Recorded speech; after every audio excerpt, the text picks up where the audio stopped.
Hello everyone and welcome to week 19 of the Gran Turismo weekly race guide here in 2021, and we're at Autopolis. Not one of my favourite tracks in the slightest. I think it's quite a horrible track for racing personally. Quite a good track for time trialing, but racing not so good. Let's have a look at the race details then. Racing 4 laps here at Autopolis. It's a grid start and you will need traction control. I'm on the racing hard tyres and you can see in the background we are in the FF cars. Yes, it's Group 4 FF. And to be honest with you, the racing is kind of difficult. Because there's lots of corners, there's lots of understeer. Lots of understeer means lots of crashes. Lots of crashes mean SR down. Let's jump to the race then. I'll talk you through some tips, tricks, a lap guide. And let's actually have a look. What the heck goes on in this race? We are then at the start. As you see, a Scirocco on pole, then RCZs, and then we get the McGann of Found Shelty, and then we get the TTs. Now, in terms of qualifying car, when we jump to the next race, you'll see why I picked the TT. But the RCZ was actually the top car at the time in time trial, followed by the TT and then the Scirocco, I think it was. But they're very close. One thing to note, traction control on one, FF cars to spin their wheels for days, but Found Shelty told me after this that the Renault Megane, which you can just see on the right there, is very good at the starts here. So if you want a really good start, go with that Renault. And as you've seen, Found Shelty all the way up into the fight for P1 straight off the bat there. Look at that on the inside. And Shelty goes up to P1. We jump a couple of people there. Somebody got left hang out to dry. But we continue on in P9. Oh, a penalty there for the Italian of Silverman as well. So, you know, the Renault Megane, maybe the shout for you if you want to get a really good start and absolutely fly away. But we're in the thick of the action here. You see Scirocco off up ahead, but it gets a little bit clean and a little bit dirty at the same time here. 2x2 round we go in towards the right-hander here. And see someone went deep there. Another Italian Madman, sorry, went a little bit too deep. Caused a little bit of carnage there. So we're up into P5 already, weirdly. Svetlio just gets alongside here, so I have to leave a bit of room there for Svetlio, and Svetlio jumps into that, and then we're in the blooming cursed position. It's Steve's fault. He commented last time. He said he's giving it. I'm not having this. Steve, take it back. But I'm in P6 at the moment. Unfortunately, there's a penalty here for the Italian. So, oh, someone's just been sent there behind. Oh my word, the radar. I missed that one. But we've got a penalty up ahead, so hopefully we get into P5. We do indeed. Happy days. That's a good one. Out of that cursed position. Finally. Now, what we're going to do next, see Svetlio just goes a little bit deep here. We're actually going to advance a bit further on, straight into the lap guide for you. If you want the lap guide, want to improve your time here, here we go. So heading towards turn 1 on the left-hand side, look for the orange paint there. Obviously, I'm in slipstream, so I'm just going to brake a little bit early, but use the paint on the left-hand side. Really easy marker. We're not using white van man today, unfortunately. And then I would drop to third gear, not fourth gear. Oh, third gear, there we go, finally did it. And just monitor your throttle. Now, one of the key things driving an FF car is monitoring that throttle. Don't go full power. 50% of throttle is actually really helpful in an FF car. Head towards this turn then, you want to brake after this tarmac, not before it, after. So once that tarmac disappears off the screen, then brake. Now, this corner is very easy to go too deep in, especially in an FF car because it just understeers. So, you know, don't go too deep, but as that tarmac disappears, then brake. You notice that I'm going to balance the throttle now, and this is what I mean about 50% throttle and just backing it off a little bit, just maintaining that throttle. The hairpin, though, we are using White Van Man. There he is on the right-hand side. We're going to use him as the brake marker, and you're going to drop to second gear here. So, drop second gear, and I've taken quite a wide line in. You want to take more of the Svetlio line there, and through we go, and again, not 100% until the very end there. Now we are going to look on the outside as Svetlio is. We're going to take an outside line. Now, as you approach this corner, basically as this curb starts, somewhere in this curb, you want to then start turning in. Now, I'm taking a wider line, so it'll be further along the curb. The cone is actually in the perfect place, to be honest. But use that curb to your advantage as a marker. As you see that marshal box there, is when you accelerate through that left-hander. Heading towards this hairpin at the top of the hill, very easy to get wrong, as you'll see later on. But the arrow there, it's just before the 50-meter board. That's the one I use. That doesn't really ever get taken out, so do use it. You want to brake using that marker, and you want to drop to second gear. Now I dropped to first here because I nearly hit Svetlio there. Going a little bit too deep. That would have been my fault if I'd have hit Svetlio, but Svetlio saw it. And we carry on with the racing. Happy days. Heading down towards the right-hander then. On the right-hand side, you have that pole there. We always use that. You want to brake just before this. You can see I've got a bit of slipstream as well, which is why I'm braking a bit earlier again. Brake before this. If this disappears off your screen and you haven't hit the brakes, you're going to go wide, unfortunately. Now, let the car roll through the corner, then hit the throttle. And now you just want to let off the throttle. Let the car roll through the corner here. If you hit the throttle, you're going to understeer. So just let the car roll. So you'll notice I'm just letting the car roll again. Roll again, roll again. A dab of the brakes here. And then I'm just going to let the car roll with the throttle. You notice there, 50% throttle is the best thing you can do in the FF cars. 50% throttle, because you're carrying that speed, but it's not wheel spinning. It's perfect. As you head towards this last corner here, on the left-hand side, you have this curb. Again, it's one of those where you want to judge it accordingly based on the curb. I'm normally in the middle where the cone is, and I just let the car roll in. You can take a wider line and go for a later line if you want. Now, I'm in third gear here, and the key marker as well is that piece of tarmac on the last corner, okay? Good accelerating marker. As soon as you see that, hit the throttle, and you should make it out the corner fairly okay, as long as you've done the line properly, of course. As you see, we do that there, up into fourth gear, and off we go. So we advance a bit further on now. Svetlio going to look for the move on the Scirocco up ahead. Scirocco doesn't quite see them there, but they all survive. I think the Scirocco realizes and gives a bit of room, but we continue racing here. So it's all bunching up here. Chelsea in the lead, then an RCZ, Scirocco, TT, and then there's an RCZ behind me. So you can see, very close racing between all the FF cars. So in terms of the balance of performance of FF cars, it's fairly okay, to be honest, you know. We can race with it as we continue on towards the left. And once again, just let the car roll. And you notice it's 25% throttle there for a while. Now we are going to look for the move on Svetlio potentially here. Svetlio goes towards the left and then just lifts off there. And that really confused me. And it caused me to back up because I sort of realised the Peugeot would be close. And one thing you probably noticed here, I'm not using bumper camera. I didn't realise until later on. And you realise that halfway through this video, we go to bumper cam. But we'll get there. So Silverman benefits from 2 positions there. Svetlio goes defensive again here. And we continue racing for now. Well, we do. Until Svetlio runs wide there, which is a common mistake to do. And that's why I always say brake before that pole. Especially if you're on the inside line. Especially brake before that pole. But we have had a bit further on here. Final lap. So we're looking to try and catch Silverman before the end of the race. And as we head up to this hairpin, I decide I don't want to brake at the marker there. And I missed my marker, basically. I went for the wrong arrow. So, yeah, we go off. But if you look at the gap there to P7... 7.5 seconds. I have no idea what happened at the back of this grid, but carnage, I assume, because I survive. And yes, we're crossing the line in P, Steve. I don't believe it, honestly. Steve, take your curse back, please. But in terms of racing, this race isn't that good, to be honest. Not a lot of overtaking opportunities and lots of understeer, so lots of crashes. Let's jump to race B then, which is not as good either. But why isn't it as good, you're probably going to say? It's at Bathurst. Well, it is, but we're in Group 4 again, as you can see in the background, which means there's only one thing. It's FFs again. But let's jump to the race details first of all. We're racing 3 laps here at Bathurst. It's a rolling start, so do be careful on that last corner as well. Traction control is advisable, to be fair, and we're on the racing medium tyres. So, yes, Group 4, Bathurst. There's only ever going to be one winner here, and that's the RCZ. And it is. Although the Scirocco's doing quite well here as well, to be fair. The Megane is not the car of choice for this one in terms of FFs. There were a couple of people trying other cars, but trust me, you've got to be an FF or you're not competing. Let's jump to the race then. I'll talk you through some tips, tricks, what happened in the race, and yeah, a lap guide as well. Here we are then at the start. I see Scirocco on pole, then an RCZ, then Scirocco's, the Megane, RCZ, Megane. And then we head to Skull Crusher's Supra and an M4 and an F-Type. But they're at the back, and trust me, we don't see them in the entirety of this race. However, there is some little bit of drama in this race, but yeah, we'll look at that in a second. So as you see, start P9. I qualify for the race B, of course. I just put a few laps in, and we got P9 for now.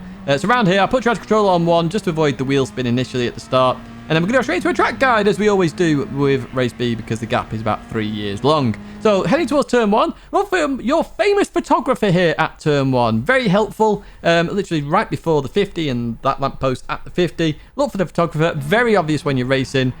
Brake and then come through the corner here. Third gear is what you need as we accelerate out the corner. We are in the RCZ this time, which is why I didn't pick it for race A, by the way. I forgot to mention that, should I say. I'm going to continue down this straight then. Long start, not start, finish straight. It's a long straight. But you can notice here, we don't have slipstream. So we're losing out massively here, and that's also a problem with this race. Head towards this right-hander then. The end of the tarmac is your brake marker for the FS. They've got very good brakes, of course. So end of the tarmac, and you're going to go to third gear again. Do I drop to third gear here? I don't, but third gear is slightly quicker. Fourth gear, you just don't get the wheel spin, so it's your choice with that one. Third gear, definitely for time trialing. Head up towards this left end, you're going to lift a little bit, and then you're looking for the way it straightens up there. I've just highlighted it, and that's when you're going to go 100% braking, because then you know you're going to make the corner. Generally speaking, you want to keep it tight to then straight line brake it. Notice how I'm braking, and I lift off the brake, trail braking, keep it tight, accelerate through the corner. Now, make sure you stay on the inside there. If you're on the outside, you're going to get lots of dirt on your tyres, and it's just going to understeer. through here then, just lift off, come through the corner, and carry on over the crest of the hill, then down, and then through the left. You're just lifting off occasionally here to avoid the understeer. And now, as you get to this crest of the hill, you want to lift off just as you get to this curb. Now, what that does, obviously, is it means the weight then balances flat across the car, and it means the front tyres are going to stick to the tarmac. If you're accelerating, they're a bit high, so as long as you do that, you should make it around the corner without too much problems. If you're accelerating, you're going to have a big problem. Heading down the hill then, as you hit the Audi R8 sign, this is where you want to start straight line and braking. You sort of aim for the barrier in the hope that it understeers. You notice I've started braking here. So you trail brake, and then you full on, then a little bit full on when you're straight, and then you lift off again. Now, as you get to this left-hander, as the curb ends, you want to chuck it in left. Now, I just understeer a little bit here, but you want to chuck it in as much as you can because you will understeer, and really cut the corner as best as you can. Through here, we go in third gear and really accelerate out the corner. As you saw the Spaniard there get it all sorts of wrong. As you head for this right-hander, I've stopped it here this time. I stop it in different places every time we're at Bathurst. But basically, this is where you start to brake a little bit, not 100%, a little bit. You want the car to be as balanced as possible and to the right as possible. And then we straight line the braking, lift off the braking, keep it tight there and accelerate through the corner. I was playing around with third and second gear there. Third gear is definitely quicker, but you need to be maintaining enough speed to make it quicker. Sometimes second may be better for you on that corner. And as I say, it's all about preparing yourself, I don't know why I said it that way, for the left-hander. You just lift off a little bit, make sure you get the best racing line for that left-hander. Anyway, heading through here, we've just made a move on the Spaniard, and as we come into this braking zone, you're looking for the V in event. So it's just after the 150 meter board. Look for the V and use that as your brake marker. Lovely marker. Now you're going to watch the Spaniard just lift off the brakes entirely and just go for a complete dive. And I had to lift off completely there to avoid it. So then I realised, oh yeah, I'm meant to be on bumper camera. What am I doing? So I flashed him and changed camera at the same time and then went back to this. Now for the last corner, use the tree on the right hand side. Lovely marker this. I love this. I use this in multiple games, by the way. It's a slightly different design of tree in different games, but it's a brilliant tree all the same. It's a lovely marker. And in we go, and now we're on a different camera, and we're going to use this camera for the rest of the video because I completely forgot about bumper cam again, weirdly. But even so, we're going to carry on and advance a bit further ahead where nothing really happens up the hill other than just you carrying on. The Spaniard gets it all wrong again at the top of the mountain and then down the hill, and at the moment I'm thinking, oh my word, are you having a laugh? Oh, we're going to be racing this guy again. Because I realised that they're just going to be very divey. They seem to want to outbrake me constantly for reasons I don't know why. I mean, you can try, by all means, but, you know, if you're hitting people, it's not very good. But even so, we come through here, and we dropped to second gear there because we kept a tighter line. So where I was talking about maintaining that speed, obviously taking a tighter line to try and get the run on the Spaniard, I had to be at a lower speed. So therefore, second gear was quicker. If you can maintain the speed, third gear is quicker. So you'll have to play about with that. Anyway, we continue on. We're ahead at this moment in time. They're in the slipstream, though. And at this point, I'm like, I'm going defensive. I don't care now. I'm going full on defensive. I ain't moving. And watch this. They go absolutely flying as if they can outbrake me again. This time, they do avoid me. And they head off to Narnia.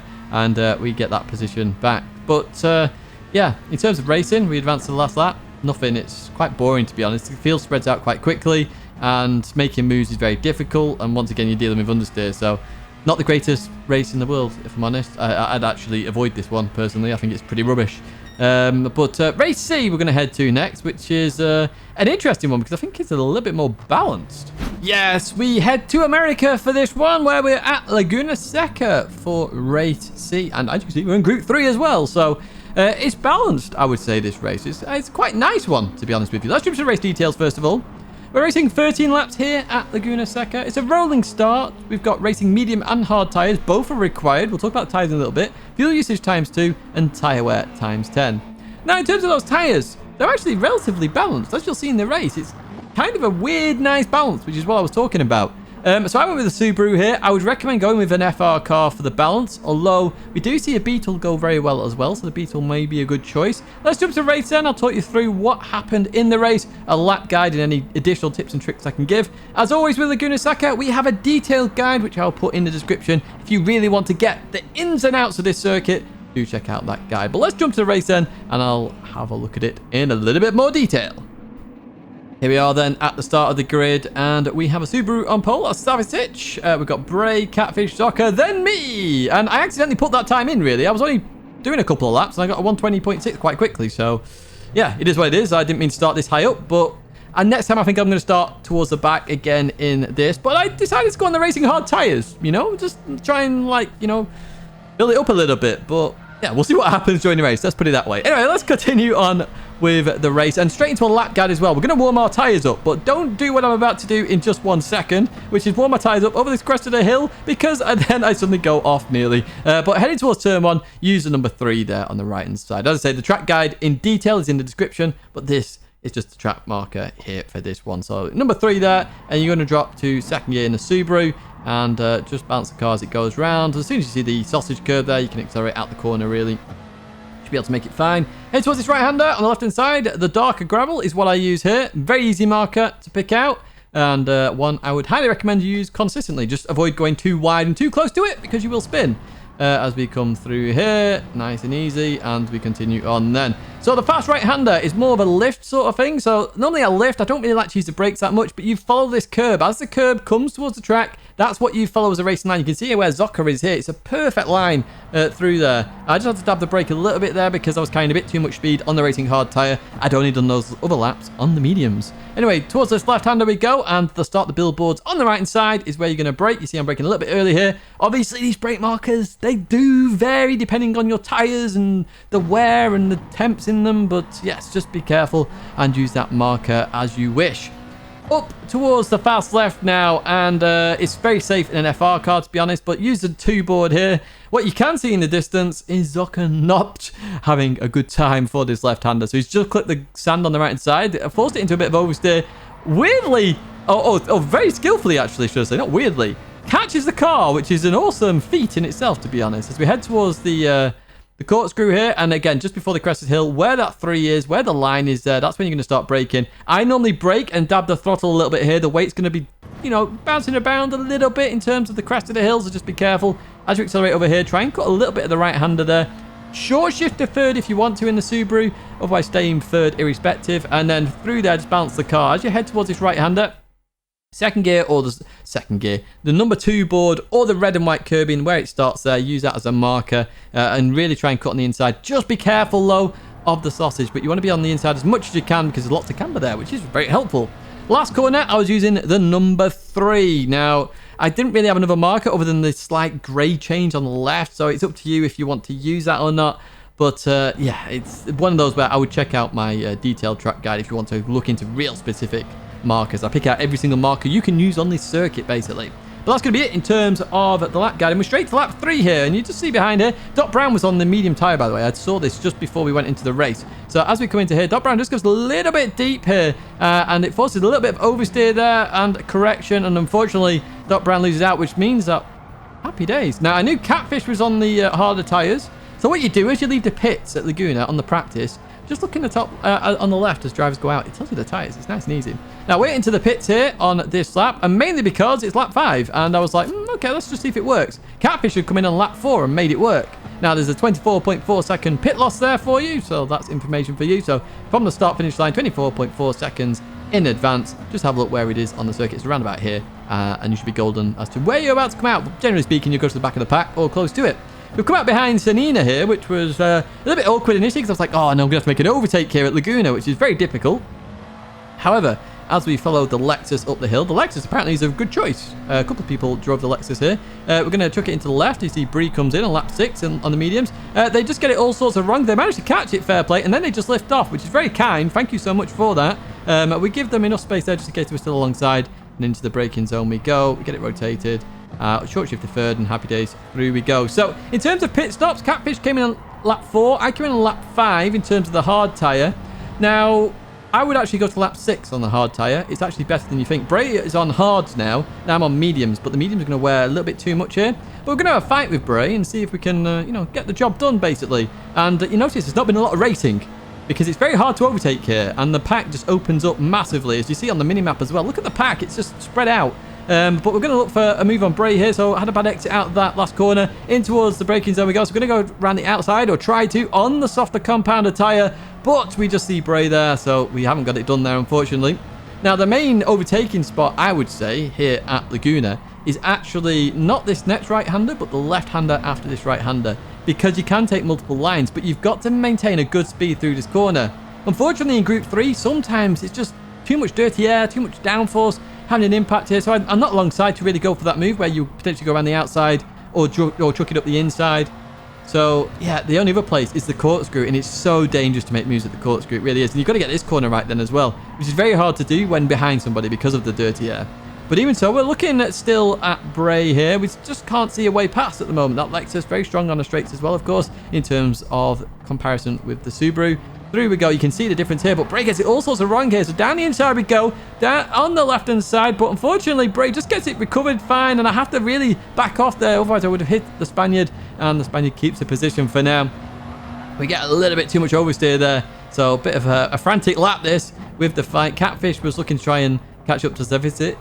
Sorry if I got that wrong, mate. And through we go, and yeah, we're still behind Bray, so I'm thinking, okay, what can we do here? So we're going to have another run down towards turn 1. Bray knows, obviously, all he has to do is defend, really, and you can survive Laguna quite easy. So in he goes, and he runs a little bit deeper this time, but yeah, I'm not alongside, really, so nothing's going to happen there. And unfortunately, too much oversteer, and that really is the race in a nutshell. It's, you know, you can have some overtakes, but you'll lose a lot of time with the fighting, and yeah, it is what it is. So my recommendations in terms of pit strategy: lap 6 or 6 laps on the hard, and then longer on the medium. Or if you're starting on the medium, do 6 or 7 laps on the medium and then go to the hard. But as you see, Subaru 1, then a Beetle, then Lexus, then a whole load of Subarus to boot. An interesting one, to be honest, this week. I think it's not that good of a week for overtaking and racing personally, but in terms of strategy and maybe trying something different, it might be there for you. But yeah, that's going to be it for me now, folks. On your screen, you will see Ollie's stream for tonight if you want to check that out. My logo's there if you want to subscribe, and there's another video there if you want to check them out. Lazarus and everyone else, if you want to check them out, do give them a YouTube search. There's too many in that lobby to search, but that's going to be it for me now, folks. Au revoir and farewell.